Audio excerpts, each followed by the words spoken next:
আসসালামু আলাইকুম রহমতুল্লাহ বারাকাতু। হ্যালো গাইস, কেমন আছেন সবাই? আশা করি সবাই ভালো আছেন। আলহামদুলিল্লাহ, আল্লাহর রহমতে আমিও ভালো আছি।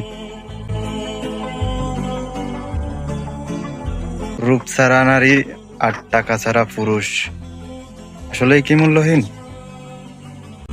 এই কথাটা আমরা অনেকে শুনেছি, কিন্তু কখনো কি ভেবে দেখেছো কথাটা কি আদৌ সত্যি, নাকি এটা সমাজের বানানো একটা চাপ? আজকের ভিডিওতে আমরা এই কথাটার আসল মানে খুঁজে বের করব। ধরো একটা ছেলে যার পকেটের টাকা নাই, তাকে সমাজ কিভাবে দেখে?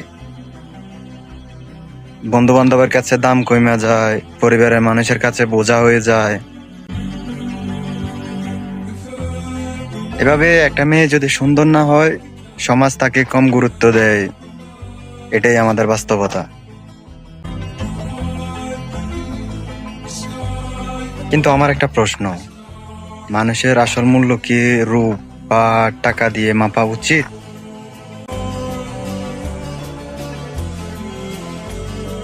একজন মানুষের ভিতরের মন, ভালোবাসা, কষ্ট, এসব কি কোনো মানেই রাখে না? নাকি শুধু টাকা, রূপ এগুলোই মানে রাখে? আমরা কি আসলেই মানুষকে মানুষ হিসেবে দেখি, নাকি তাদের জিনিসপত্র, ধন সম্পদ, রূপ, টাকা পয়সা এসব দেখে মানুষকে মানুষ হিসেবে দেখি? ধরো জন্মসূত্রে বা বাপদাদার, আমরা নর্মালি যেটা বলি যে বাপদাদার সম্পদ অনুযায়ী খুব কম মানুষে ধনী, কম মানুষের টাকা পয়সা আছে। বেশিরভাগ মানুষই পরিশ্রম করে আস্তে আস্তে সফল হয়। তার মানে এ না যে একটা মানুষের মানে খারাপ সময় যাইলে বা তারে নিয়ে মজা করব, তার কোনো মূল্য নাই সমাজের কাছে, সমাজের চোখে তার কোনো মূল্য নাই। সমাজের চোখে মূল্যের জন্য তার টাকারই দরকার, বা একটা নারীরও সমাজে চলতে গেলে রূপেরই প্রয়োজন। এরকমটা তো হয় না।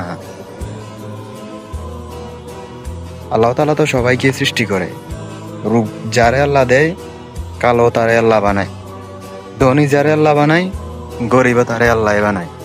সব তো আল্লাহ করে, তাই না? সৃষ্টিকর্তাই তো সবকিছু করতেছে। এখানে আমরা মানুষ হিসেবে মানুষরে নিয়ে এত কথা বলার তো কোনো মানেই হয় না।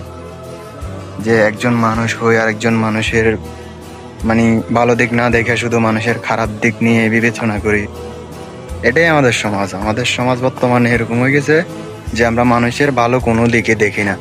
খারাপ যদি একটা তিল থাকে, আমরা ওইটার টাই না তাল গাছ বানাইয়া নেই।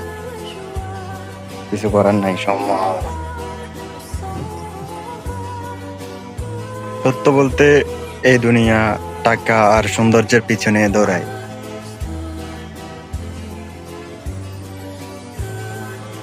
কিন্তু যারা নিজেদের ভ্যালু বোঝে তারা কখনো এসব দিয়ে নিজেকে বিবেচনা করে না।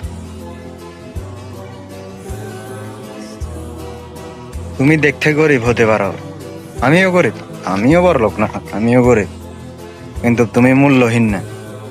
কথাটা মাথায় রাখো। শেষে একটা কথা বলবো, নিজেকে কখনো ছোট ভেবো না।